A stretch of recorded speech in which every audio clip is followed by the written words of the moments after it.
Um, Thank you. Got it. I'm Christopher Dustin, Chair of the Thompson Inland Wetlands Commission, and I'm calling the July 9th, 2024 meeting of the Commission to order at 7:01 p.m. We're meeting via Zoom and we'll be following our regular protocol. The meeting's being recorded for audio and visual content under the control of the Zoom host to ensure optimal sound quality and to control background noise. The general rule is for this meeting is that everyone will remain on mute. Commissioners and staff will generally remain muted except when speaking or voting, and will generally have their video turned on throughout the meeting. Applicants, their representatives, and the general public may leave their video on or off, but will be asked to turn their video on when speaking. No one for whom video is not an option will be precluded from speaking at the appropriate time or from listening to the meeting. All participants will please state their name for the record each and every time they speak.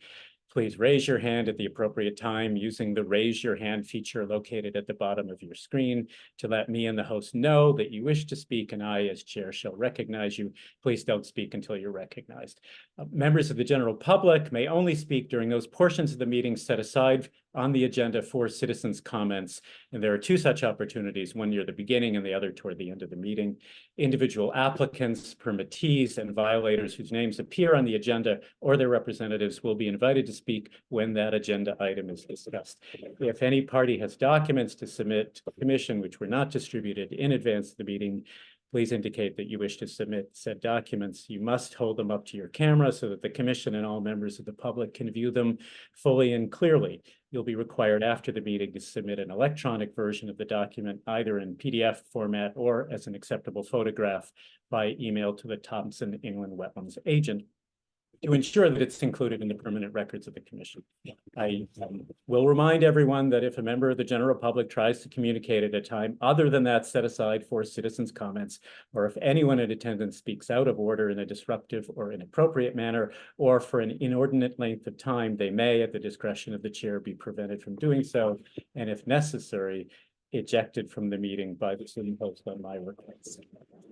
Those are the preliminaries, and I shall now call the roll. Please respond by saying present or not, if you're not. Commissioner Langer. Present. Commissioner Morano. Present. Commissioner Obert. Present. Commissioner O'Neill. Present. We have a quorum. There are no alternates to seat. Staff members present this evening include Margaret Washburn, our duly authorized Inland Wetlands agent, Amy St. Ange, First Selectman and Zoom host. Gloria Harvey, our recording secretary, is not present this evening. The next item on the agenda is to approve the minutes of the July 11th, 2004 regular meeting of the commission. For this and for other items on the agenda, I shall be sharing my screen. I already have that open. So if you'll bear with me. Okay, these I hope that everyone do. I will ask commission members if they would like to offer any corrections to these minutes. Commissioner Dustin? Yes, Commissioner O'Neill. Thank you. Under item 4, IWA 24015, there appears to be a scrivener's error in the third paragraph that it states, it says here, Commissioner O'Neill commented that the request was in 500 feet of the Putnam line. I believe, although I'd like to take credit for that, eagle eye, I think that was Commissioner Obert that may have done that, but okay. I don't believe it was me. But is that a material issue? Whatever, it's just a technical thing. That correction is noted. If it's acceptable to the other commissioners, the recording, I'll ask the recording secretary to note and incorporate that change in the minutes. Any other corrections? I have some, but I'll wait until after the commission members go if you want. Okay. Any other commission members have corrections they'd like to propose? Okay, Margaret, on page 1, under item E, first paragraph, declaratory ruling 2411. Mm-hmm. After submitted to 4/25/24, I just think that whatever follows after that should be deleted. I think it was an artifact carried over from some former agenda. Ah, So, so beginning with on hold pending. right, Yes, right, and that could, the remainder of that sentence. right. Is that correction acceptable to the commissioners? Okay, Except, thank you. Okay, on page 2, under item 2, Jason Smith, the last bullet item, it should read NDDH approval has not been received. Ah, that is substantive. Thank you. Okay. Yeah. The last paragraph on that same page, I believe it should say, well, usually I would put Ms. Mead, MS, rather than Miss Mead. Okay. And I don't think there's an E at the end of her name. Well, there is an inconsistency because there is no E when her name first appears. Right. So we can double check that, but We'll double check that. yeah. Going on to the next page, the third line, it says another issue with this plan, and I believe plan should be replaced by the word application because we didn't get a plan. Right. And then when it says, after it says the plan is she, I think she should be replaced by the words Ms. Mead. Mm-hmm. And then 1, 2, 3, 4, 5, 6, 7, 8 lines down, the line begins with the word point, so they could table it, or you, and I think you should be crossed out and put the word they. Mm-hmm. They could deny it. That's it for that page. Going on to page 4 of 8, third paragraph, fifth line from the bottom, fourth and fifth line from the bottom, says Margaret wasn't authorized to approve any work done within the 100-foot of the wetlands. And I think the words the 100 feet foot of should be crossed out, so it just reads approve any work done within the wetlands. Yes. Okay. Page 5 of 8, last paragraph, fourth line from the bottom. The set or fifth, fourth and fifth, the line reads, the entire lot is only 0.26 acres and is within Mm. 100 feet of the upland review area. The words 100 feet of should be deleted. So it just reads that is within the upland review area. Mm-hmm. Going on to page 6 of 8, under G, A, violation Mark Bear. Margaret, first, second paragraph, first and second line, Margaret went out to the site and reported that, and I think that, like the next part to be deleted and to just read the septic system was being put in. Mm-hmm. And Margaret went out to the site and reported that the septic system was being put in, and delete that intervening part. Yes. Okay, down at the bottom of page 6 of 8, last paragraph, I think Gloria didn't understand that I hadn't done the inspection at the Sudika site yet.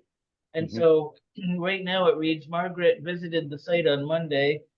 I would cross out visited and put in will inspect the site on Monday, and I would insert after the word Monday, June 17th, to clarify that I hadn't been there yet. Mm-hmm. And there should be an E at the end of the name of Daniel Blanchette there. Daniel Blanchette with an E at the end. Right. Then that sentence goes on to read, who sent an email explaining his perspective on the last time he was there. At that point, I would insert a period and delete the rest of that paragraph. Mm-hmm. And I have this all marked up to give Gloria. I Okay. just wanted to run through it with the commission before and I'm sorry I didn't get to it when she first sent it out, but I'd rather get to it now than not get to it at all. Indeed. Okay, at the top of page 7 of 8, I think Gloria was still confused about when I was there. And so I believe it should read, Margaret said, and I would insert the word that. Margaret said that she saw Perry Pond, the mysterious dam, and the culvert under Route 12, and then I would add words years ago when she was asked to delineate the wetlands there, Mhm. because I didn't see it since I started working here. I didn't walk out to the back before this, certainly not before these, the last meeting. And then again, in the second line from the end of that paragraph, there should be an E at the end of Daniel Blanchett's last name. And that's it. Okay. Thank you. Welcome. Are those proposed changes all acceptable to the commissioners? Yes. Yes, excellent job. Where were you when I was doing term papers? Helpful and clarity. is Doing very- her own. I have a point of order or clarification about one of these items. And it's the one, I gotta come back and find it now. It's the one on Jezersky Road. That is, Help me out here. I read somewhere else or recalled somewhere else that we said that there needed to be wetlands had to be flagged. I didn't see that. I saw some sort of a note about soil types, which needs a Mhm. Which soil scientists. application? This is Mr. On Jezersky Road. Wesley Monson. Yes, the man Right. wants to build a garage, and he provided a lot more information, which is good. But I thought maybe it was where I read that we had asked that there be a soil scientist report, and I didn't specifically see that in the minutes, but maybe it should be. I think I can show you where it is. On page 4 of 8 in the paragraph 3, Yeah, here I am scrolling. about 10 lines into paragraph 3, it says, the commission unanimously agreed that Mr. Monson needs to submit a site plan with a delineation on it, fill out the proper form, request for an individual agent approval, because they all agreed that Margaret wasn't authorized to approve any work done in the wetlands, and the soil needs to be delineated by a soil scientist on the approved site plan. Mhm. That's it. That's the part that I locked in. I even had it highlighted, but when I was looking for it, I couldn't find it. Mhm. So yes, that's correct. That's what I wanted to make sure was on the record. Okay. I move that we approve the minutes. Thank you. So we have a motion to approve, accept and approve the minutes as corrected. You have a second for that? I'll second it. Do we need a motion to approve minutes? I didn't think so. It's always been Yes. something that's gone back and forth. We do? Yes, yes. Okay, then I, Okay. It's Okay. easy enough to do. And if noted, all those in favor? Aye. Who seconded it? And George O'Neill did. Thank you. Oh, or we both multiple did. votes. Both did. We were simultaneous with double seconds. That's right. It's like the Kentucky Third. Derby this year. It was- Okay, thank you. The next item on the agenda is citizens' comments on agenda items. And I will ask attendees to note that this is an opportunity for members of the general public other than applicants, violators, and their representatives to inform the commission of any questions, concerns, or observations relating to specific agenda items. The discussion and deliberation of those items will be reserved for those portions of the meeting specified on the agenda. And I will get down to the next. Are there, I'll entertain any comments that members of the general public would like to share. Valerie Clark, you are recognized. Please speak. Valerie Clark, Alm Road, Thompson. Several items. One is, and when you're correcting your minutes on page 7, in the second sentence, if you could please correct the typo for the spelling of dam. It's the other dam. although there might be an argument that that's the correct spelling, but I think you intend it to be DAM. And I am hoping, and I'm imagining that the Inland Wetlands agent will be including this as part of her report tonight. I am interested in hearing significant detailed updates about the EPA issue last week at 193. And I will hold my remainder of comments. Thank you. Thank you for that observation. Duly noted. Additional citizens' comments? Okay, moving on, I will now invite commissioners to consider the pending applications that have been brought before us, beginning with old applications. So we have IWA number 24015, formerly WAA number 24015. This is Michael Johnson, 23 Sunny Lane, map 69, block 102, lot 4C, to construct a 30 by 40-foot garage in the upland review area. This was submitted on April 26, 2024, and converted to an individual permit application and placed on hold on May 14, 2024, pending additional information. My understanding here, Margaret, is that we're still waiting for site plans, and That's right. And there, honestly, there was some confusion about exactly what dates things came in. On some of the applications that were received before I started working here, there were multiple dates received on the application. And on the original forms, and so because I was trying to reach out to these people, both the applicants on these old applications, about obtaining extensions from them, I tried to give them the benefit of the doubt and went with the latest date that was written on the applications rather than the earliest date, in the hopes of not making them fall out of the process without the enough time to. And so in the case of both of these, there were at least 2 dates written on the application, and I decided to go with the latest date, which in both cases was May 14th. I'm sorry, the date of receipt was May 14th on both of these. And so I emailed both these applicants today asking them for extensions, and I didn't have, if I got a response, I didn't get to read it before I left work. I think Mr. Monson did respond, but I had to leave, and so I haven't read that email yet. But I'm hoping that they're able to grant the extensions, and we can get the site plans and let the process play out, and they can get their permits.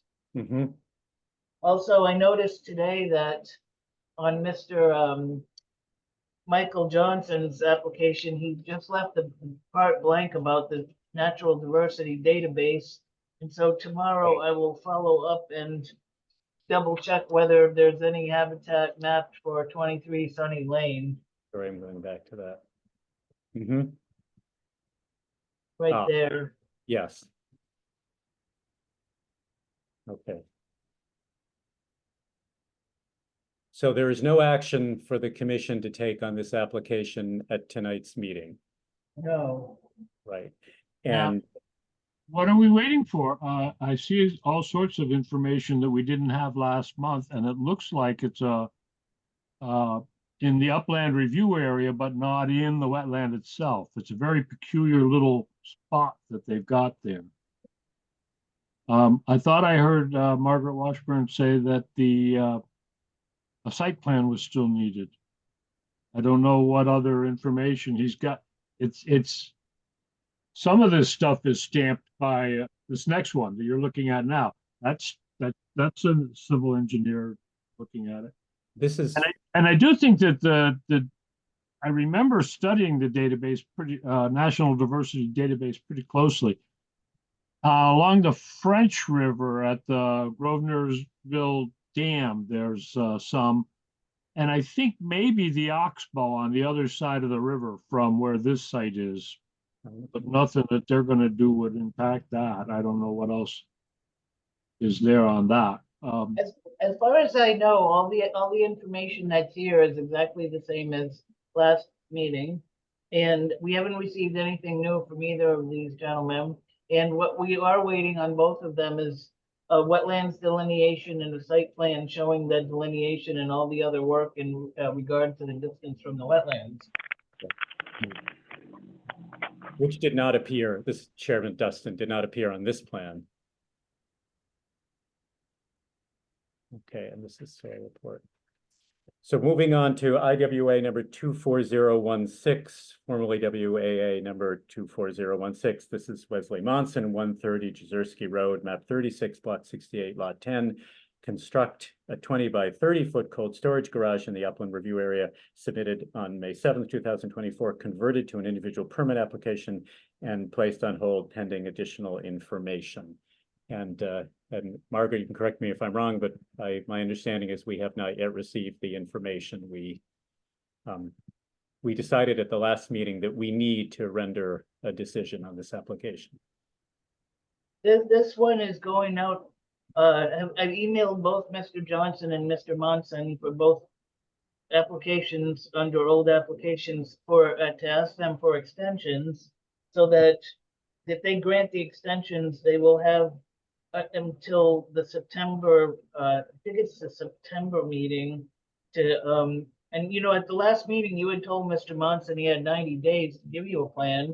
And so if they grant the extensions, I'm hoping both of them will have site plans and can get permits before the time runs out.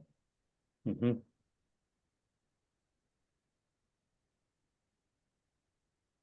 And to be clear, the extension is 65 days plus 65 days ultimately. That's the maximum. Yeah. So in cases like this where this is Chair Dustin again, where we are requesting additional information rather than denying the application because it's incomplete, we have to be mindful of that timeline. Okay, thank you. This brings us to new applications, beginning with WAA number 24022, 42 Tuft Hill Road, Tom Gromelski, map 36, block 71, lot 10, a new shed. This is a wetlands agent authorization, and this has been approved. Right. I just have to get to it. It's a lot here. Okay. This is more.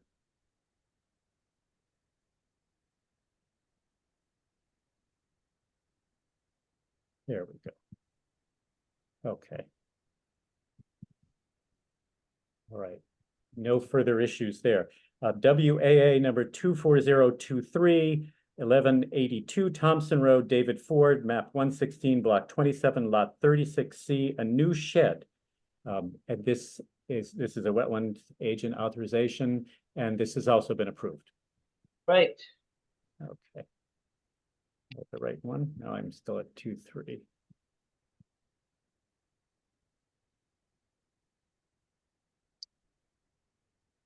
Let's get to 2.3.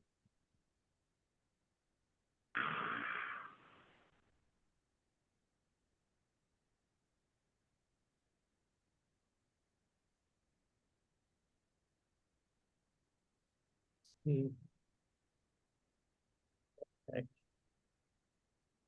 The next application is WAA number 24024, 16 Logie Road, Gary Rawson, map 141, block 17, lot Y, a new house, and this one remains under review. Margaret, do you have any? We need health department approval. Right. Now, these are our significant wetlands, are they not? Or am I? It's on Aquatic Lake. Okay.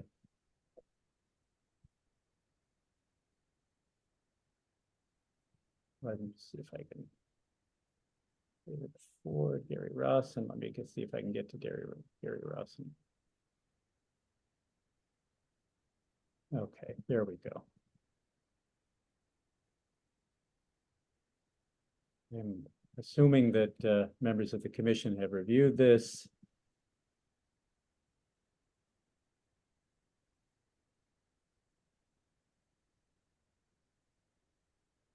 Okay. So hopefully we will get what we need on that, and you can render a decision. The next application is WA number 24025, 395 Brandy Hill Road, Dennis Jolly, map 141, block 17, lot 77, septic repair. And this is also under review. They have not, we haven't gotten anything from the natural diversity database yet.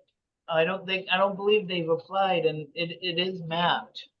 Almost everything around the lake is mapped, and so I contacted the sanitarian and also the sewer service that he works for, and they aren't getting back to me, so I'm getting a bit concerned because you know, they need to get the septic system repaired, and I don't know why they're not returning my calls and my emails.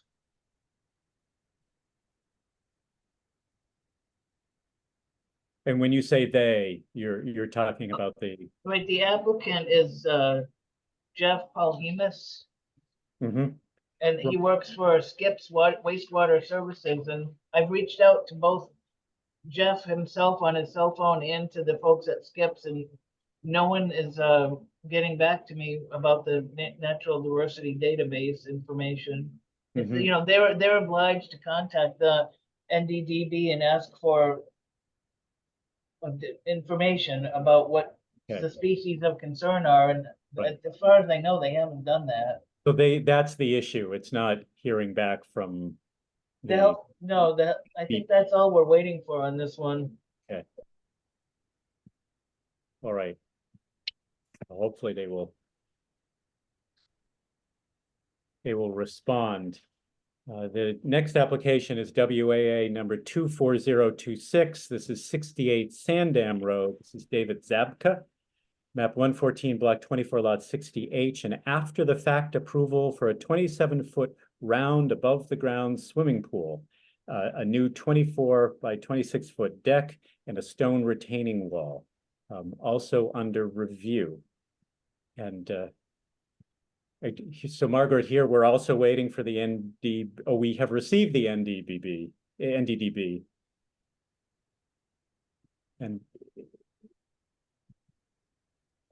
they told Mr. Zabka it was gonna be 6 to 8 weeks before they acknowledged the receipt of his inquiry, but they haven't. Oh, well, you know, you're right now. Gee. And no, could you scroll back up for a second? sure, I'm lost here. I think I'm still on Brandy Hill Road here. Oh, I'm sorry. Okay. Yeah. Yeah, in this case, I noticed there are mussels of special concern, and there is a plant that is endangered. I didn't know how that affected things. I was going to ask you to clarify that. From Mr. Zabka? Yes. Well, in his email to me, he said that he heard back from them, but they were telling him there was a 6 to 8 week time frame. So I guess maybe is the NDDB stuff in here? Oh, I'll have it in the folder. Believe it is.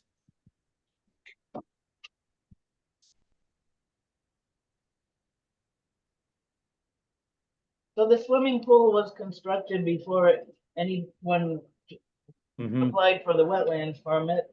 The deck and the stone retaining wall were not built yet by the time I got out there. I believe, there we go. I think it's a zooplankton. There was something in the 5 Mile River last year, and it's part of the mussels ecosystem. That's why the river supports trout. I mean, native trout. Sandam Road is a little bit north and west of the site that that we're looking at last year, but it's right along the 5 Mile River. Margaret will know better than I. I just have a memory sometimes. Right at the beginning of this letter from them, from NDDB, it says, this is an automated site assessment and not a natural diversity database determination. Mm-hmm. So I think we're still waiting for the official determination, and they told them it could be several weeks. Okay. It says survey work may be necessary on the next page. This That was on page 126 of 221. 126 is where the letter is. I think you just went by right there. Survey work may be necessary. Down, go down, right there. Yep.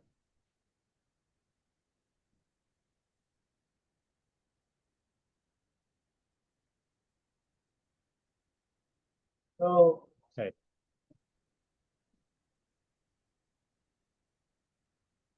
I could reach out to them Mm-hmm. after this meeting and for some clarification about what we expect to happen next and when that might happen. All right. So that's what we're waiting for here. Right. Right. Thank you. That clarifies things. Okay. The next item on the agenda is our applications received after the agenda was posted. And Margaret, I believe we did have a last minute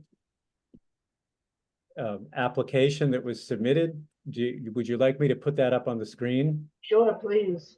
Okay, I'll have to do some fancy footwork here because it's not included in the Zoom documents, but I can do that. He says. Okay, so where am I? There we go. So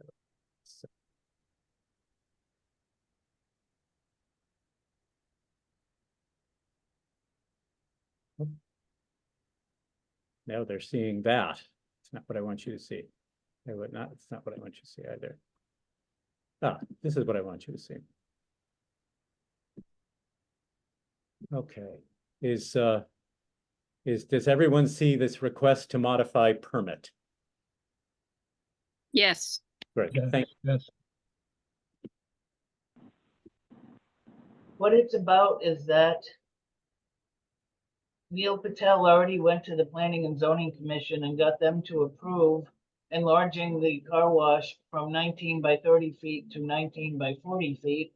And somehow that never was run by this commission for your approval. And so when I realized this, I told him he needed to come in and modify his permit so that our plans match their plans. And by the way, I found out that there was something went wrong at this site to the effect that, it started out with a commercial building and there was supposed to be a stormwater bioremediation area in the back, and you put it in as a requirement that stormwater bioremediation area had to be constructed before any of the other stuff, and that didn't happen. The building got put up. The big building is already there, and so he came in to ask me if he could start on the car wash, and Mr. Patel did, and I said, well, is the bioremediation area in? And he said no. And so I said, no, you can't start on the car wash until you install the bioremediation area. And part of that bioremediation area is going to have a sewer pipe running under it.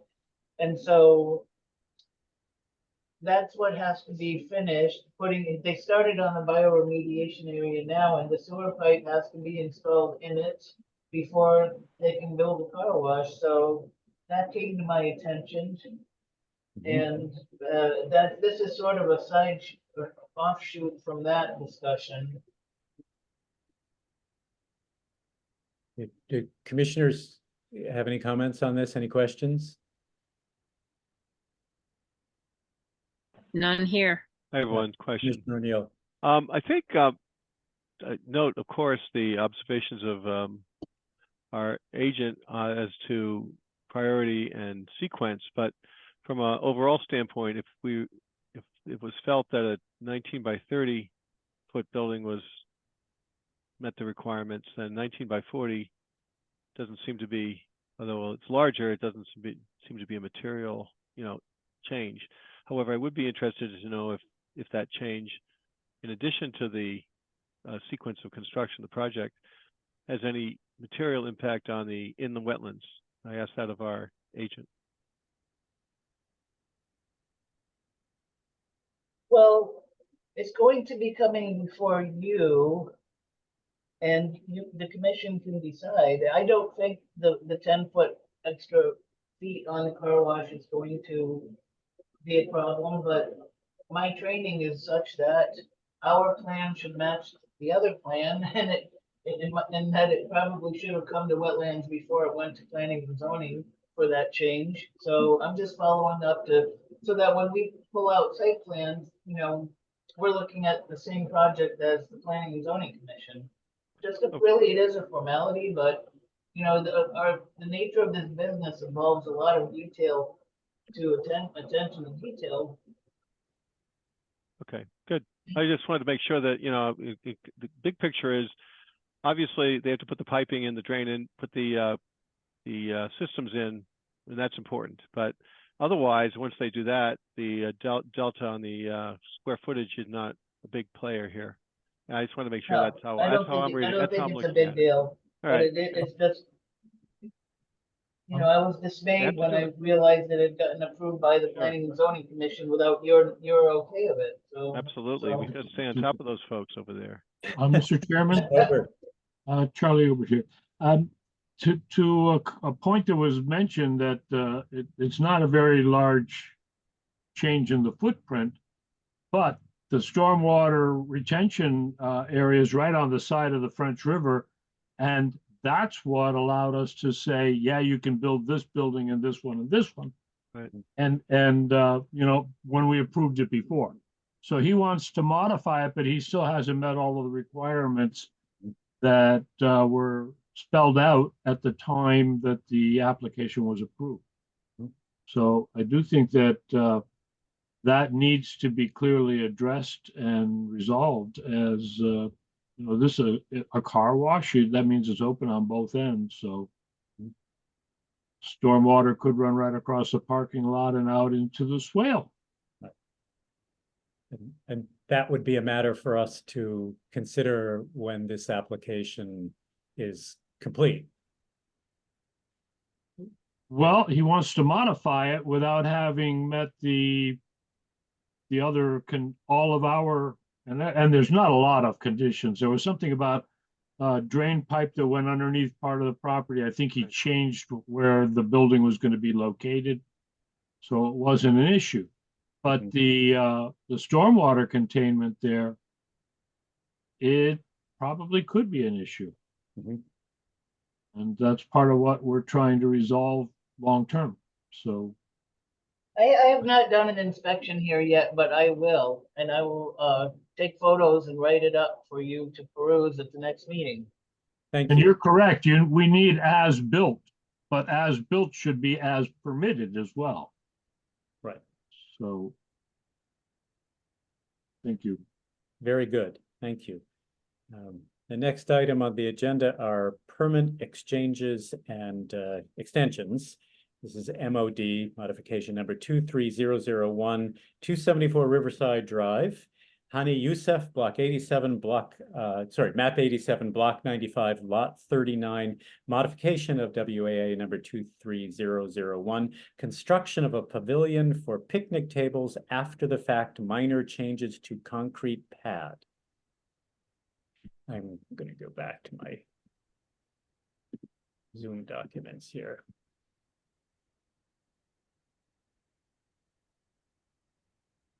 Because this one was just submitted, this meeting is the date of receipt, and it can't be acted on until the next meeting.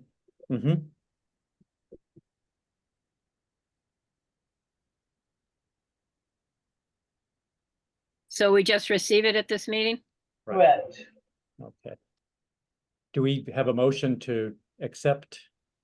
Is that, It's received by statute. and Okay. So there is no need to vote on receiving it. okay, It's received at this date, whether this meeting takes place or not, by statute. okay. So this application is received and for action to be taken at our next regular meeting. Thank you. Item G on the agenda are active violations and pending enforcement actions. Beginning with VIOL violation 21036, permit IWA 22022, Mark Bear, 1227 Thompson Road, map 116, block 24, lot 10, grades not as authorized in modified plan, approved by the commission on 2/9/21.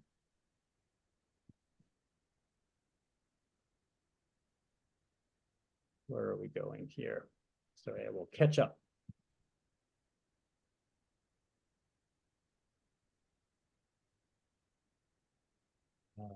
All right, there is a lot of material here, I think.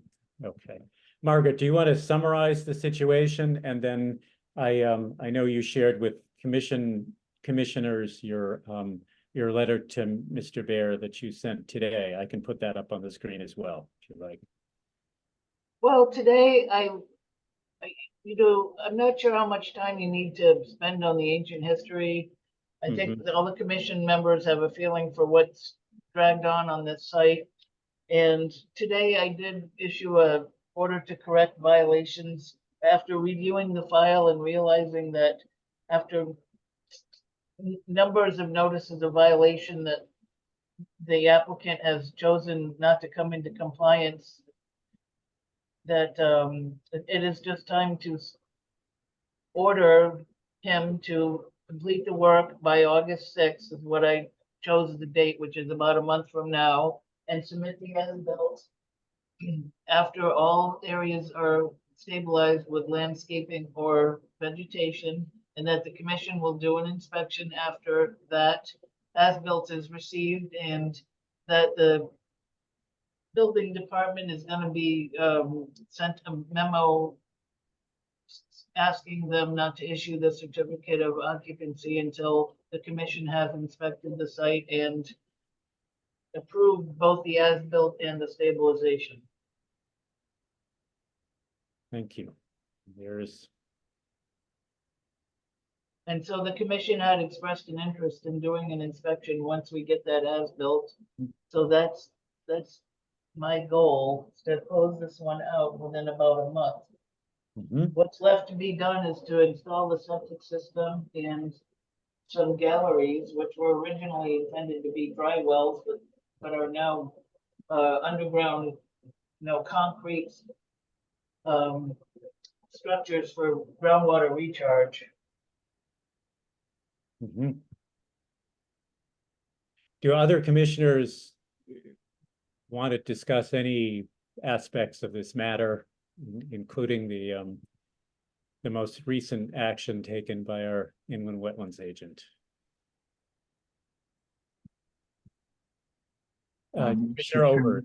Yes, when the date was read off as 2021, it really hit me how absurd and how persistent this issue has been. Certainly, it was back of my thinking about modifying a permit that hadn't met all of the requirements, and this popped right into my mind. I agree that we need to make it official with a copy to the land records, and that they can't transfer the property. Evidently, the man wants to move it now. He's gotten a lot of work done and has disregarded the expressed requests of this commission. So I'm sorry. I do want to inspect it when it's time, and I think that that's the way to go. Other commissioners' comments? Commissioner O'Neill. Yeah, thank you, Chair. Just so I understand, there is a lot of material here, and we've been involved in overseeing this process from its onset, which Commissioner Obert points out has been a number of years. Margaret, what kind of a timeline do you expect to have this that will be involved to bring this into conclusion or bring it into compliance? Today I issued an order requiring it to be completed by August 6th of this year. So is that so you believe in realistically that could be achieved? Yes. Okay, I just want to get an idea. So hopefully it'll be done soon, and we can move. Everyone can move on. I just wanted to make sure I understood that, and you know, that's my only question. Thank you. You're welcome. But, you know, the violations there started before the project ever started, and he never asked for an extension. He was required to do the work within 2 years of the starting date, and that's almost, you know, that was 2020, now it's 2024, never got an extension. So, you know, we'd rather not be here. This is what was issued today. Just for the record, if Margaret, I'd like to just say that I applaud your solution to this problem, if that's the right word to use, this way forward. It's an attempt. And it's And a quick reminder, as I said, the man wants to sell the property, so he's motivated. He knows what we want. It's no mystery. It's no secret. Right there on that page, notifications, Marla was notifying him, and yes, out to the site and by emails and by letter and all that stuff. So if he wants to sell the property, he'll meet our minimal requirements.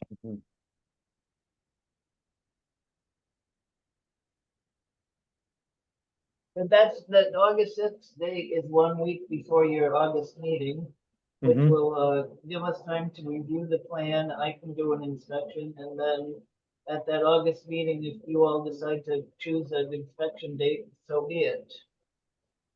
Thank you. And our sense is that this will allay the concerns of the abutters, of the neighbors.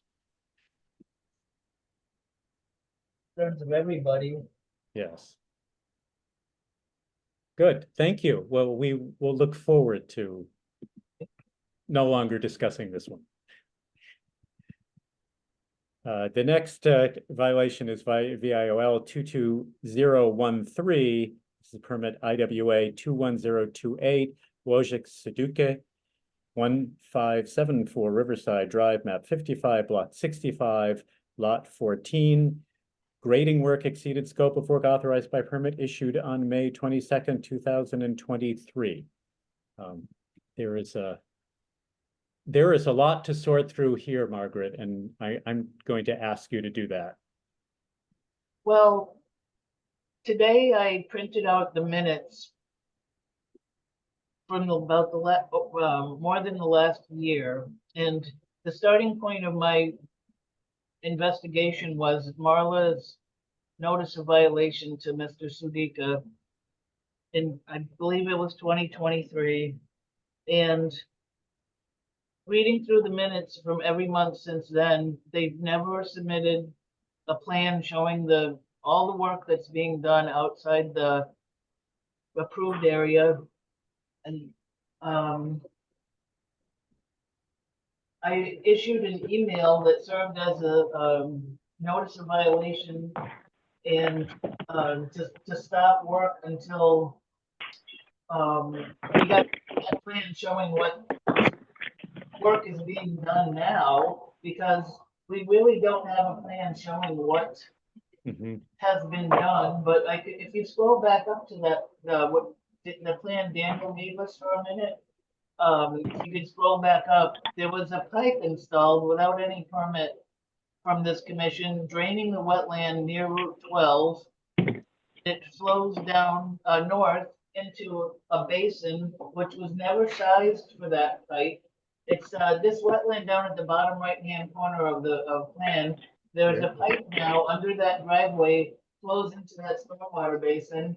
The pipe was never sized by an engineer, and that basin is not sized to receive water from the wetland. So on the basis of that alone, I told them to stop work and submit an as-built plan showing what we've got now, and required the Sudikas to have their engineer attend this meeting tonight.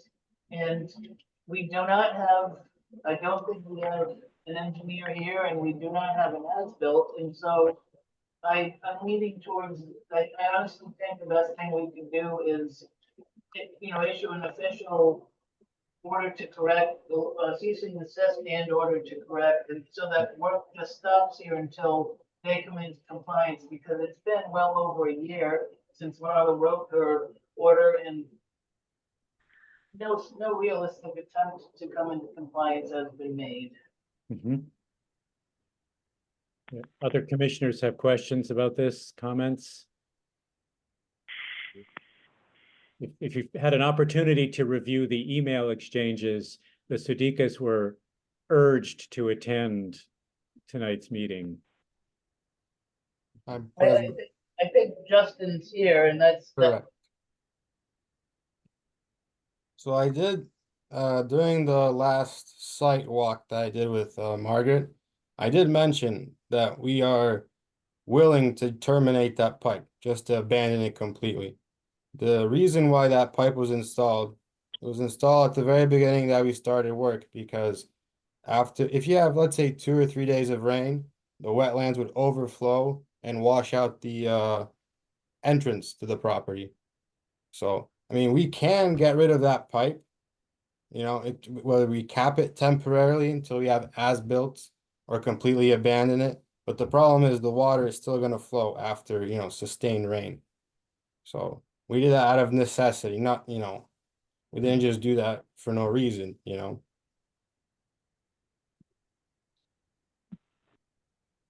the take-home message is not to install pipes draining wetlands without a plan first being shown to this commission and approved with a permit for such work. And we've got to have you stop work until we get an approved plan showing what you've done so far, and getting a lot of work that was never permitted reviewed by this commission. You can't just get a permit and then go on for years doing work that's not shown on the plan without running into trouble, and that time has now come.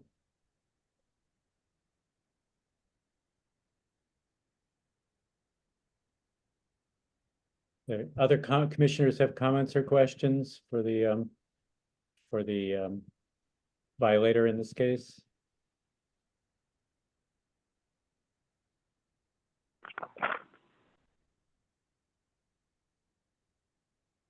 Email exchanges.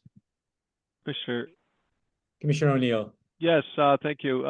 Yeah, I was at the original site walk for this prior to any work being done, and we tried to be really clear. I know we had others involved. We had different agents involved here in transition, and now we have Margaret. So I think it's incumbent upon the applicant or the operator here to bring it into compliance and bring it up to speed as far as built and as to what they plan to do with it. So I think it's pretty clear. It was a rural site, and now it's it's been cleared, and it's as was pointed out by the wetlands agent, creates some challenges from a road surface standpoint, especially in the winter months. I think you're going to have potential liability hazard with overflowing roads and ice and things like that. So, but it's pretty clear that what we want. So I think they just need to work with their engineer to answer those questions, and so we can move forward. Okay, thank you. Any further comments? Yes, Mr. Chairman. Obert. Yeah, Charlie Obert here. As we were just reminded, several of us were out there at the original site walk, and I'm having trouble seeing any work that may have happened since the permit was approved that is really detrimental to the wetlands. I don't think that any of this would have been denied if we knew that they wanted to do it. But if there's a problem with water rushing off across Route 12, we may need our Department of Public Works or somebody else up there to comment on this before we can say. I heard the guys say, I heard that they said they'll cap it off, but you know, is that the solution? I don't know. It bothers me that people feel empowered to completely disregard the few requests that we put on them. We're really trying to help business community and environmental community in this town. And if we can't get cooperation from the developers on things like this, it always hits us afterwards. That's no good. Mhm. Thank you, Commissioner Ober. That's well expressed, I think. Would it be possible for you, Mr. Chairman, to try to scroll up and find my email to Justin? Here, I think this is it. Okay. So to address what Commissioner Ober just said, installing a pipe that drains a wetland without any engineering, actually, I perceive it as detrimental to the, but potentially detrimental to the wetland, whether it's too big, too small, or just not was never shown to this commission. And so here it says an email constitutes an order to correct wetlands violations. So we wanted an as-built plan. We wanted it by tonight. We didn't get it. And so what I would like to ask the commission to do is to maybe ratify and amend this email, which if you could scroll down, I think it say that yeah, this email constitutes an order to correct wetlands violations. And so if you would like to take the opportunity to uphold my order to correct wetlands violations and give them until the next meeting to submit a plan, that would send a message that the commission agrees with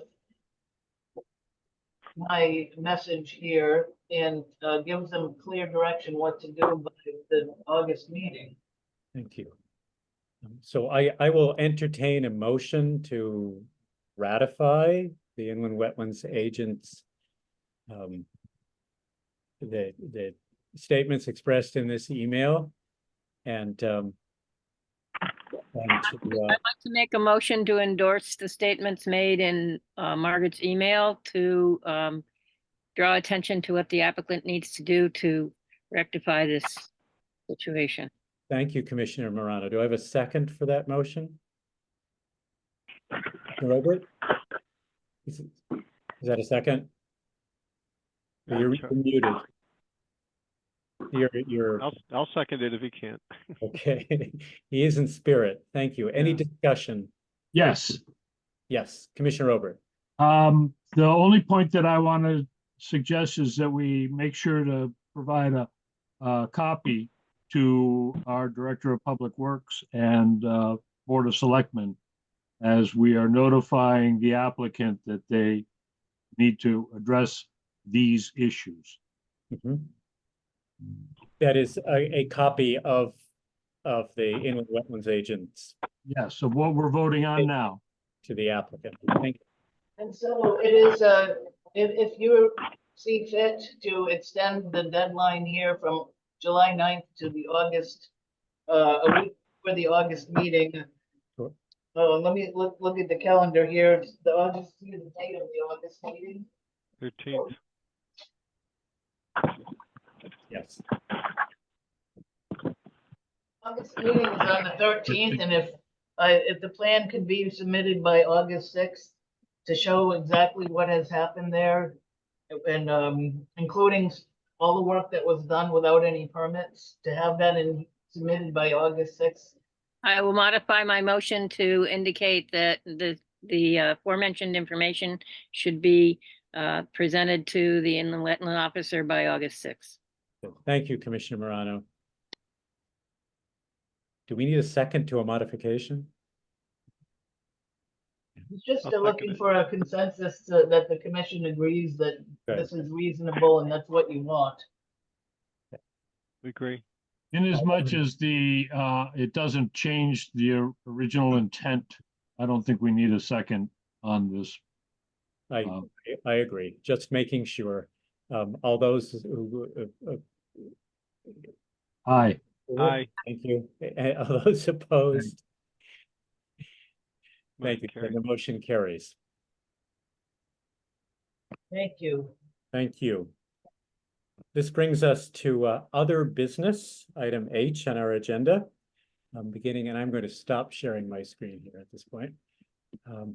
Beginning with the election of a new treasurer.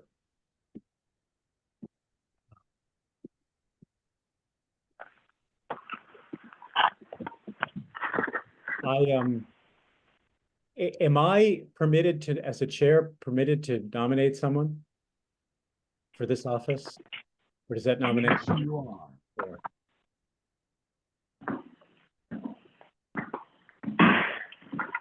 I'm honestly not sure of the answer to that. Commissioner O'Neill, my mentor, or Commissioner Morano, you know how this works, or Yeah, I think you I do think it. anyone can make a nomination. okay. In that case, I'm going to nominate Commissioner Langer to serve as our next I'll treasurer. second that motion. I like, Commissioner Oper. All those in favor? Aye. Aye. All those opposed? Then it carries. Congratulations on your Congratulations. well-fought campaign. Your officer, And yeah. Good for thank you. Commissioner Langer. The one caveat as shared earlier today is that I am traveling to Texas for a couple of weeks. So it'll probably be not the August 13th transition date, but the next one that would follow. Wonderful. I think we can cover for one more month. Still have Zoom down there, don't they? In Texas? Yeah. If they get the power back, Houston's got whacked pretty good. I have a bunch of properties out of power in Houston, but they'll be back by then. The next item under other business is Mohammed Riaz, 17 Plum Road, informal discussion about filling wetlands to make more of the yard usable. Margaret, can you update us on this one?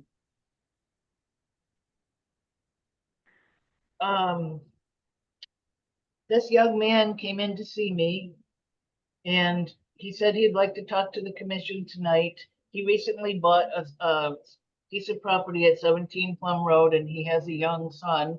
And the backyard is mostly wetlands and he's concerned about the mosquitoes biting the young son and he'd like to fill wetlands in to make room to play in the yard. And I told him I didn't think that the commission could approve that, but he was welcome to come in and put his case before you.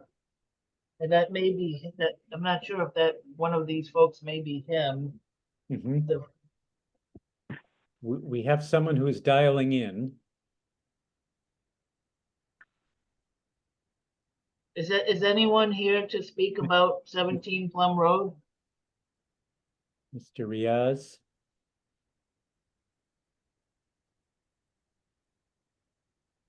And to be clear, we have received no application on this. No, it was an preliminary. informal discussion, wondering if the commission would consider letting him fill in his backyard. Mhm. And I encouraged him to talk to you about it because he didn't like when I told him I didn't think it would be possible. Margaret, this is on Plum Road? Am I hearing Right, that right? 17 Plum Road. Up at the far end. That's a pretty big wetlands area up there. It covers all the way across to the condos, the west end condos off of Route 12.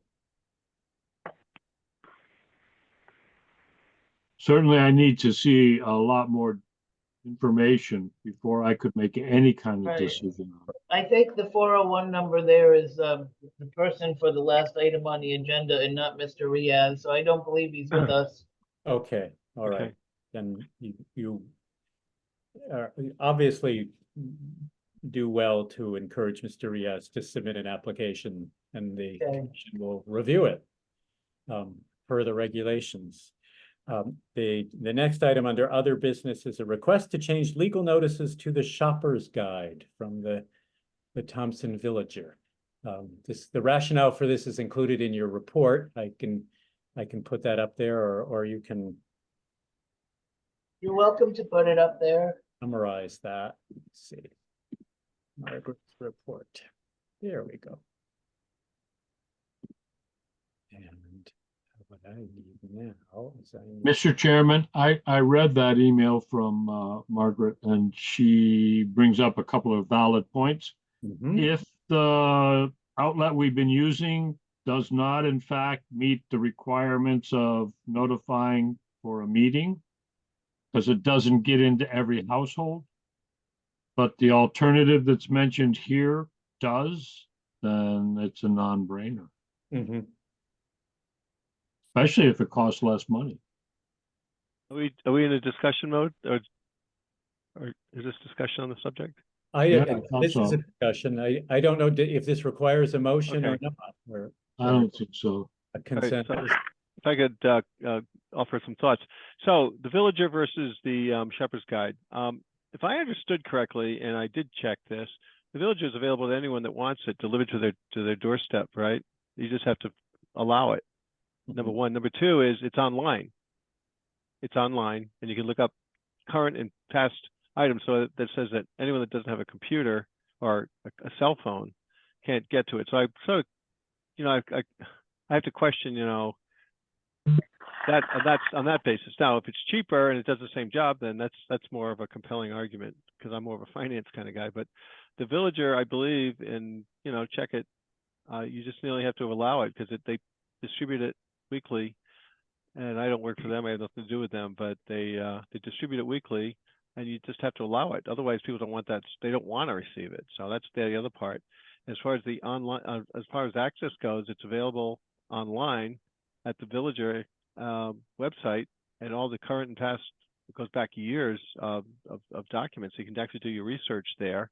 And if you don't have a computer, you can always go to the town library, because they have computers, which I'm sure you could access it. So I don't know about I had concerns over that, but maybe I'm uninformed. Well, in the last, one of the last legal notices I ran was for the conceptual subdivision approval for 423 Passay Road, and unfortunately, some very important information was not put in the legal notice in the Villager, including the address or the fact that it was a subdivision. And so that's kind of, I had meant to bring this up ever since I got hired. And because of the price, is less expensive for anyone who's got to run legal notices. And then we never had a problem with the Turnpike buyer missing information out of legal notices, it's a legal problem for us when that happens. And I found it unacceptable. It's important information, and that's what kind of jogged my memory to bring this up. And my supervisor advised to get a consensus from the commission about how they felt, and if they thought it was okay, then I would go to town council. It's legally okay, which is a step we didn't take in Brooklyn, but this is what I've been advised to do. So on that point, if I could add to your observation, so publisher's liability, which is, you paid money, you paid good consideration for this information to be published, and you paid them, and they agreed to, because they're an outlet, media that holds themselves out to the public as a record, a source of record. So if they failed to do that, that's on the publisher, right? And they could be held, to the extent I would expect, it becomes a legal question that you'd refer to counsel as to what the indemnity and what remedy is available. But that's almost like, that could be a person, like a poor, an untrained individual, or a one-time event. Do we have 10 times that this happens, or is this one item that happened on? Just this one, and they offered to run the ad again, but right. Just for the conversation, we never had any typos with the Turnpike buyer shopper's guide publication.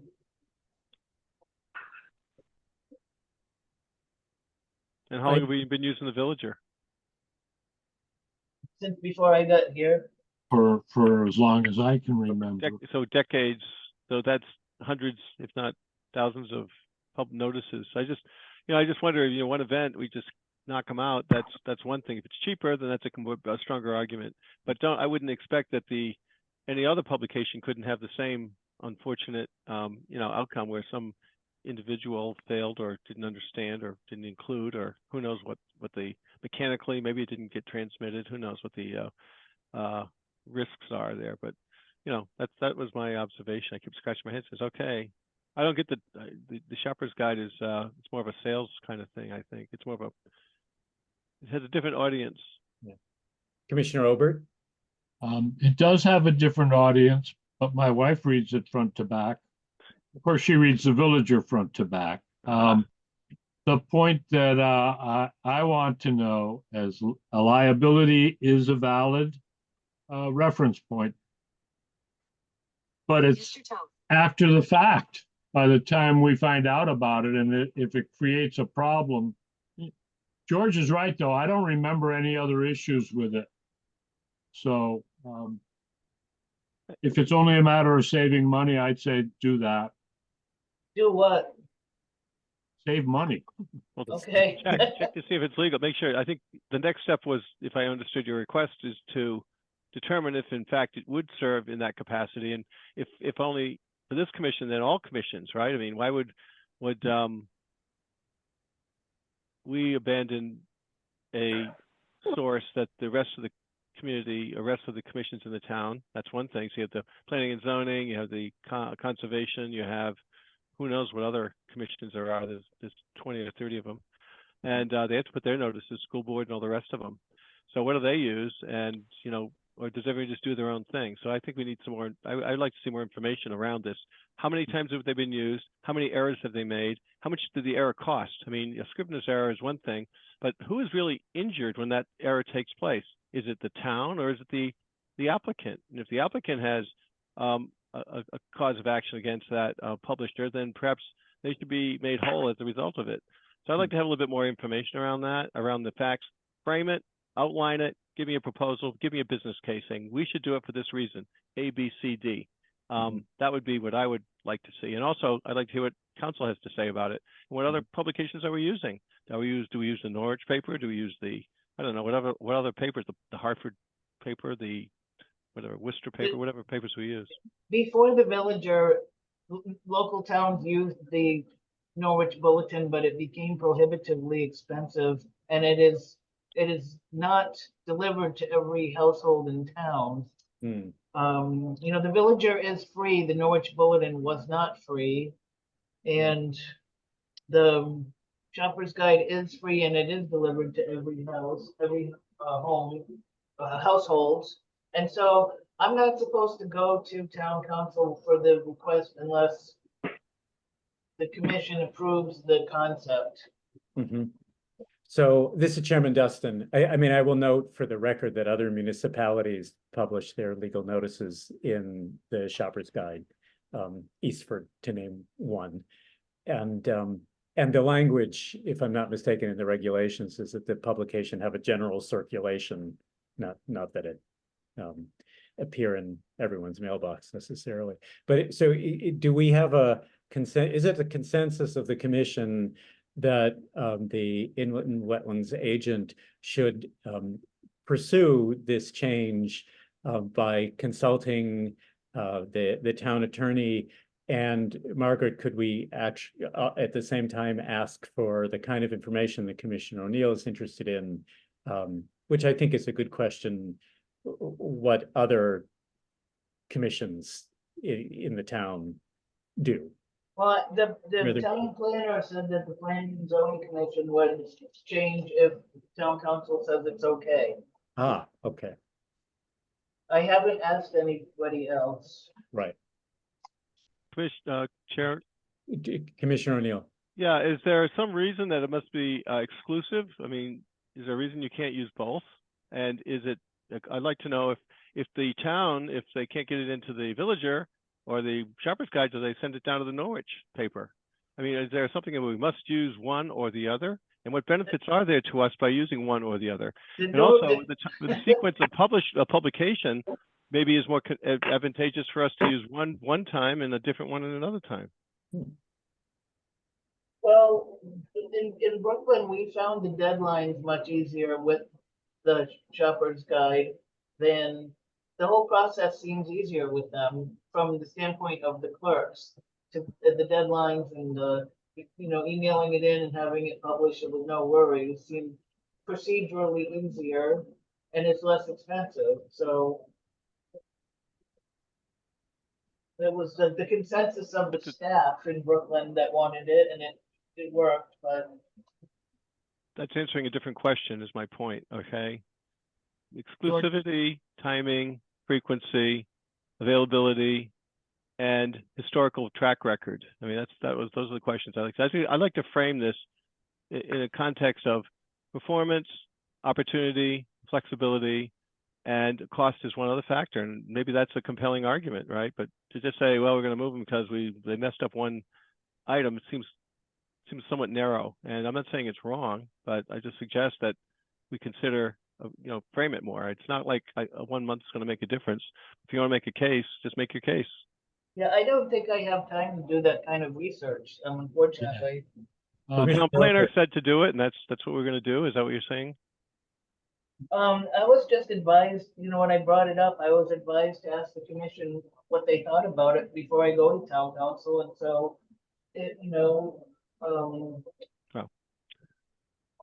not sure how everybody else feels. Commissioner Robert? Yes, to the question of what's the disadvantage to using both, it's only money. Mm-hmm.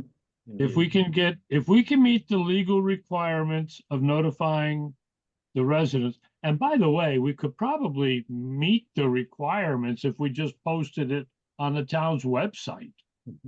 There you go. That could save a lot, even more. I could save $150. Check with that one. That Might would be be able saving. to, but I think that we would leave ourselves open for criticism that we don't need. Mm-hmm.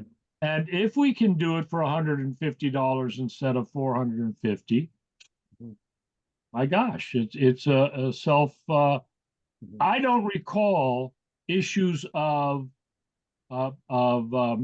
misinformation in them, but I do seem to recall that there were times when they didn't publish it when they were supposed to.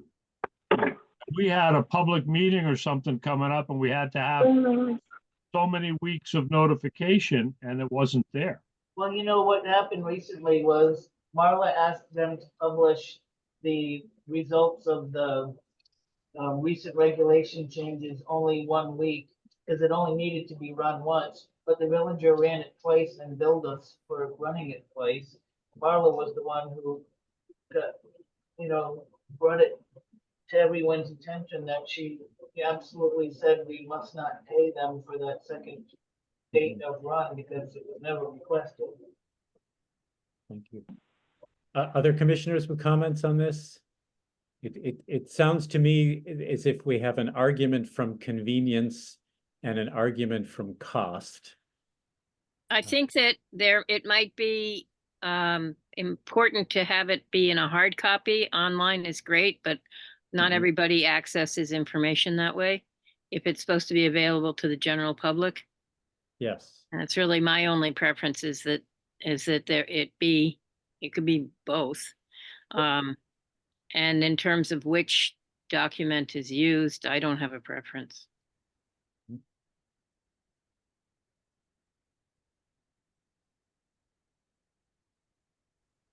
Do we have a consensus on Margaret's pursuing this change with town council?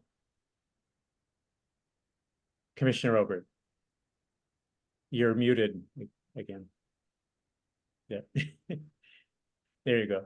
Hello.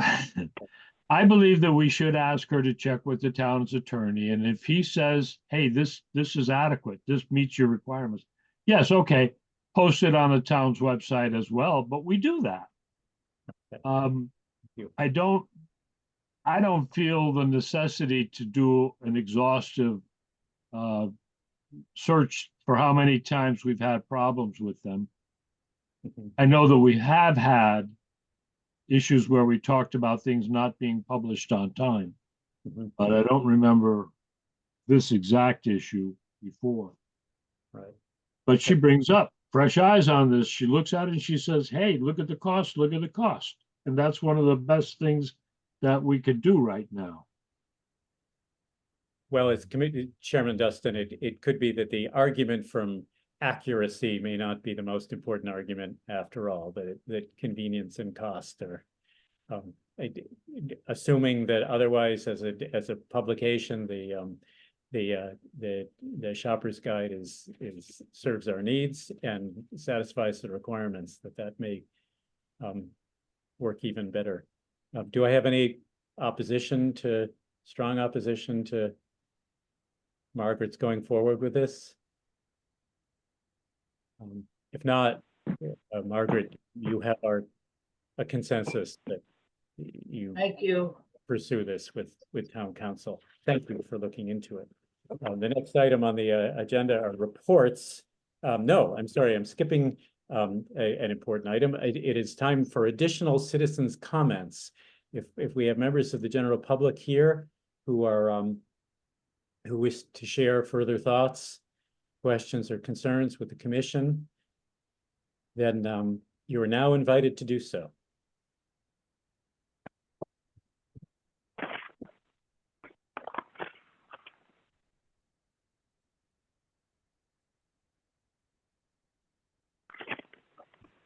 I'm hearing none. I want to make sure that Commissioner Obert, are you? Yes, yes. On page 203 of our Zoom meeting documents Mhm. is the annual request from the Eastern Conservation. I Right. didn't hear that mentioned when So we we're were. getting to that. I skipped ahead. It was item I is citizens' comments. Item J, to which we will turn now, is reports, which includes budgets and expenditures, which includes that annual donation to the Eastern Connecticut Conservation District. So we can move on to that if there are no further citizens' comments. Okay, I will go back to our Zoom documents here. And I have something I'd like to say about this, the way that if you decide to vote to disencumber the money, I did encumber $1,000 for the Eastern Connecticut Conservation District. Typically in the past, it has been done in January. For some reason this year, it did not happen in January. So I encumbered it in June, and it is now a new fiscal year, and the clerk in the finance and spoke to my supervisor about it, and my supervisor recommended that if you decide to vote on it, is to use the language to disencumber the money because it's a different fiscal year. But if you disencumber it, then we can pay out the $1,000 and now that it's July. I'd like to make a motion to disencumber the $1,000 for the Eastern District. thank you, Commissioner Morano. Do I have a second for that motion? Commissioner Obert is a second. Any discussion? Seeing none, all those in favor? Aye. All opposed? The motion carries. Thank you. I think it's money well spent. This is as for the overall budget. Assuming that I'm reading this correctly, we still I'll do it this way. 85.5% of our budget is expended as of June 30th. And am I correct that this is the end of our fiscal year? So we ended the year with $4,746.67 still available. Except I think the $1,000 is For the $1,000. going to be paid out. Disencumbered. It wasn't disencumbered as of this date. Right, as opposed to unencumbered. Very good. And that brings us to our wetland agents report, which I just had up there. I think we have touched on most of these items already. Is there anything here, Margaret, you would like to comment further upon? I don't think so. No, there is not. Okay. Okay, good. Correspondence, informal discussion with the Little Pond Conservation Association is, what is that about? The chairman, Mr. Hanson, contacted me and said he was interested in having the commission discuss stabilization of a few areas around the pond, but maybe he forgot about the meeting. Ah, But I don't see anybody here from the Little Pond Association. is there? So I guess I can carry that over. I'll reach out to him and Okay. carry it over to the next meeting if that's what he wants. Thank you. Sorry, did I see any commissioners wanting to speak? Okay, that would be interesting to hear what they have in mind. The next item under reports is, or correspondence, is a complaint from the Wyndham Land Trust regarding Greg Mountford, removal of vegetation on Zero Hill Road, map 145, block 14, lot 5A. And I will bring that up.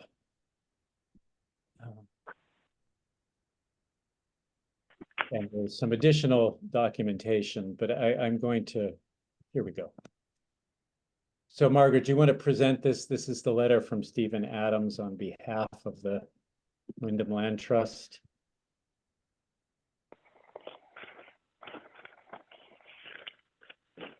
Do you want to put the Zoom document up there? Oh, am I not sharing? I'm sorry. I didn't. Reluctance to share. Okay. While you're looking for it, on I think the very first day I started working here, Greg Mountford came in and told me what he had done and showed me photographs of what he had done. So he was very straightforward about it and realized that he shouldn't have done it and was contrite. So it wasn't until last week, I believe, we got this letter. And the attorney Adams is asking us to issue a cease and desist, require restoration, and issue fines, but I don't think he understands that this commission doesn't actually have an ordinance allowing us to issue fines. And so I went out there today with Mr. Mountford and took photographs, and the area that he mowed has grown up to about waist high, mostly goldenrod and milkweed, and I didn't see any evidence of any permanent damage. He also had removed some invasives, including a lot of bittersweet, and there are still a lot of shrubs and trees growing on the bank of the river. And Mr. Mountford has agreed not to ever cut vegetation here again. That canoe does not belong to him. Other people have mowed a path down there for a long time with a riding mower, and other people store boats there. And there was a fire pit there when he did his brush hogging. And he is here with us tonight in case you want to speak to him. Oh, very good. Mr. Mountford, do you wish to speak? Yes. Please do so. Like I said, I thought I owned the property. I talked to Mr. Adams on the phone back when Cindy Dunn was in charge. I met with her out there, went over it, talked to Mr. Adams, and he was whatever. He didn't want to hear nothing. And now, months later, I get a letter, and here I am.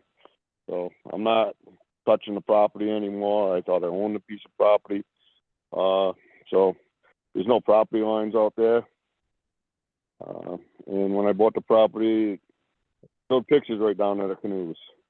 So, and they have one sign on a tree, and now they put signs everywhere, and who knows where the signs are, but I'm not going to fight with them. So I'm gonna just let it be. If they wanna let it be, I'll just leave it alone.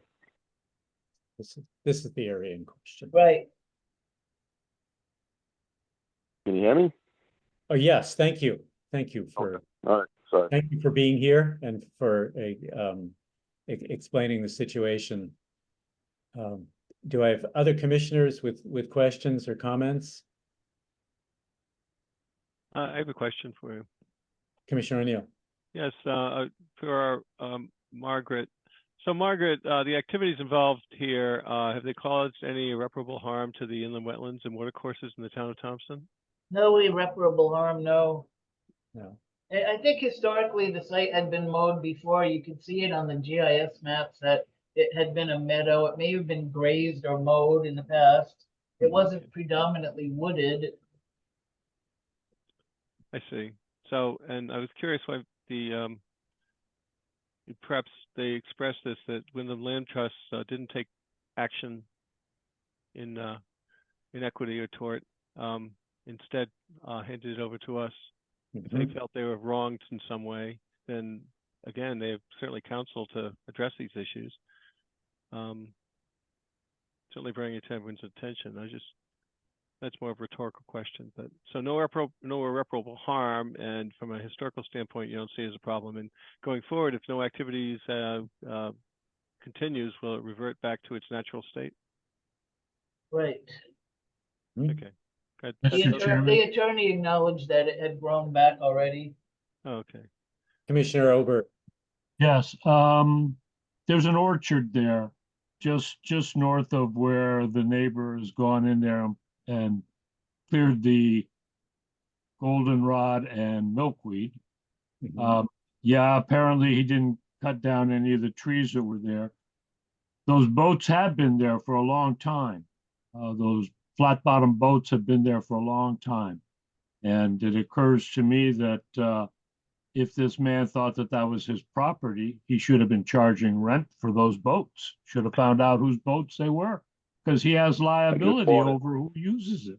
But I don't know what notification he gave or what requests he made of the Wyndham Land Trust before he went in there with the brush hog. But if I bought a piece of property, I would certainly know where the property lines were. And I'm glad that he's agreed he's not going to do that again on his neighbor's property. I have to get this to a better place.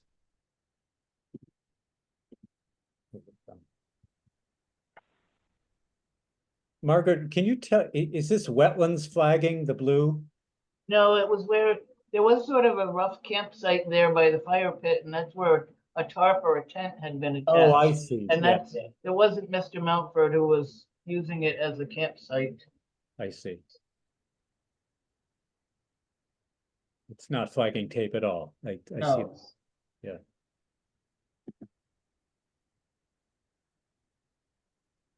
So, Margaret, in your view, what options does the commission have at this point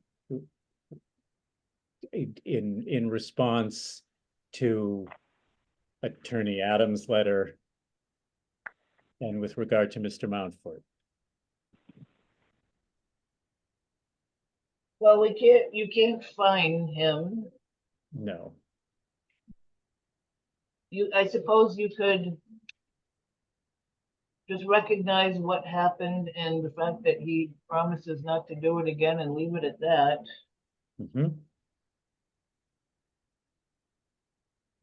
I'm comfortable with that. Are other commissioners comfortable with that? Yes, I'm comfortable with that. I don't know that a lot of people know the history of that particular area. So, I mean, that might have been a matter of ignorance, and he obviously is more informed now. Indeed. And it appears. As I read the attorney's letter, he's just telling the Mr. Mountford that he's notifying us and letting us know that he felt that this was an improper action. We don't really have jurisdiction there, but I agree then, and I already said it. And apparently the neighbor knows now that he shouldn't be down there without authorization and approval. That's right. I read that letter the way Commissioner O'Neill did. It was Attorney Adams was kind of passing the ball to us and assuming that we would pursue the action that he was threatening. And I agree that this is I don't see cause for the commissions pursuing that action under these circumstances. Are other commissioners comfortable with the with Margaret's Yes, response? To the point of, I've just reread that paragraph. He's asking us to send out our own cease and desist letter. Mhm. I'm not sure. I think that's something we should ask the town's attorney also, because I don't think we have the actual jurisdiction as a third party to go in and insert ourselves into this. Mhm. We just heard Mr. Mumford say that he didn't recognize that he had gone over the border, but now he knows. Mhm. And so if he comes back again, then there's probably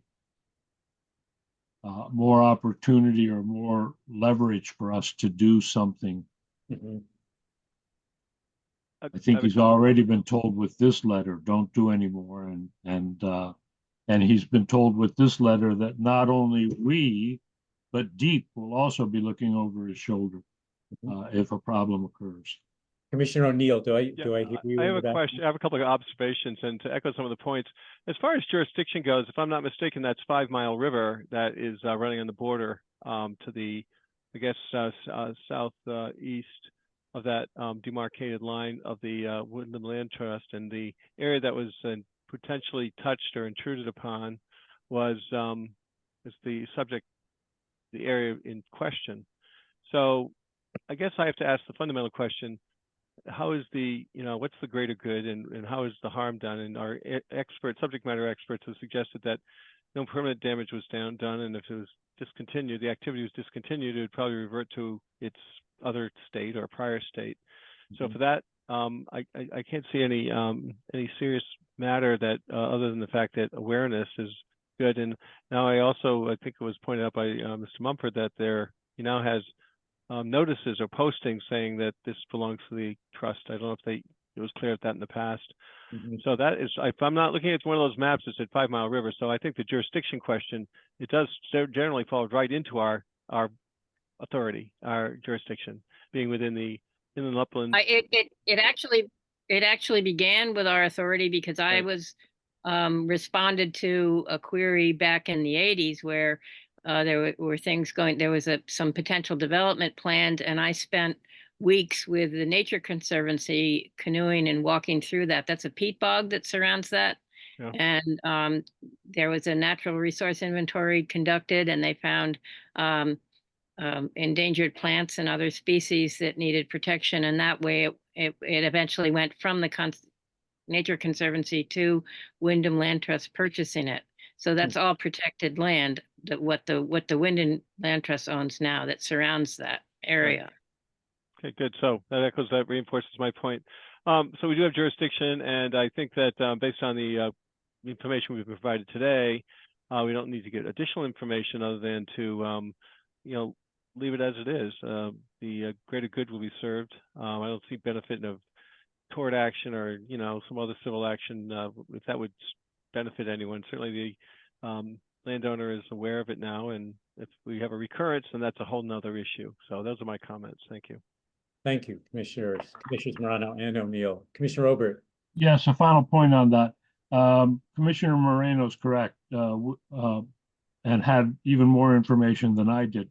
Wyndham Land Trust is owned around the north edge of that pond and the east edge for a long time, and recently acquired the south edge. But there's still a couple of privately held parcels. It is a marsh, and there's a heron rookery off to the east of that feeds into that same area. I suppose, people love to have that kind of thing in their backyard. Mhm. And Wyndham Land Trust has been aware that people have been fishing there for a long time. So it isn't that they're opposed to neighbors, even non-members of the Wyndham Land Trust using these assets, but they rightfully should expect that before any modification takes place, they know about it. Mhm. If it went the other way, I'm guessing most of us would be upset if somebody came in and mowed. Well, my wife would be upset if they mowed my backyard. If full disclosure, I'm a member of the Wyndham Land Trust, so on that So am I. organization, as you mentioned yourself, but Commissioner Obert. So just Yeah. for from a purely objective standpoint, so I don't even know if it's a conflict, but I think the matter's settled unless there's a reason not to. At least those are my views. Thank you. Thank you. It seems to me that the consensus of the commission is that this matter has resolved itself for the time being. And Margaret, if you can send a letter that expresses our expectation that that this activity will not continue, then that will be satisfied. A letter to Mr. Mountford. Yes, Okay. yes. And I don't know if it's appropriate to copy that to Attorney Adams by way of a response to his letter. Sure. Why I not? think it would be. Would be what? I can do that. Commissioner Obert. I think it would be appropriate to courtesy copy the person who notified us and with a Right. letter. Say, Yeah. here's what we did. We talked about it.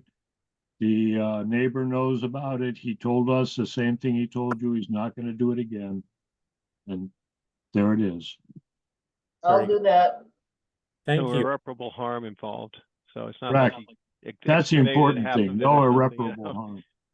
Looks as if the area is regenerating, and it sounds like an interesting area indeed. I am interested to explore it. The next item on the agenda is signing of Mylars, of which there are none. And finally, comments by commissioners. Anything that anyone would like to add to what's already been said? I have a comment. Commissioner O'Neill. Thank you. Okay. I want to commend our secretary, who unfortunately is not here today, but in the diligent effort of trying to transcribe these voice comments into something like 7 or 8 pages, because having done that myself, transcribing audio transmissions is no easy task. So even though you get a few Scribner's errors tucked in, we don't all speak that articulate, and sometimes when it comes out on your headset, it doesn't come out the way you thought it went in. So that's one thing, number one. Number two, I want to thank our fellow commissioners for being diligent in evaluating the issues that are coming before the commission, and all the fair and try to unbiased assessment of the alternatives, as well as the options available to us. Obviously, it's important that we not just say yes or no, but say why we did this and what other factors should we consider. And for that, I want to thank everyone. So those are my comments. Thank you. Thank you. Other comments? If not, I will entertain a motion to adjourn. I'll make a motion to adjourn. Thank I'll you. second. Seconded by Commissioner Obert. All those in favor? Aye. Aye. Those opposed? The meeting is adjourned at 8:44 p.m. Good night, everyone. Till you- Night. August. Thank you.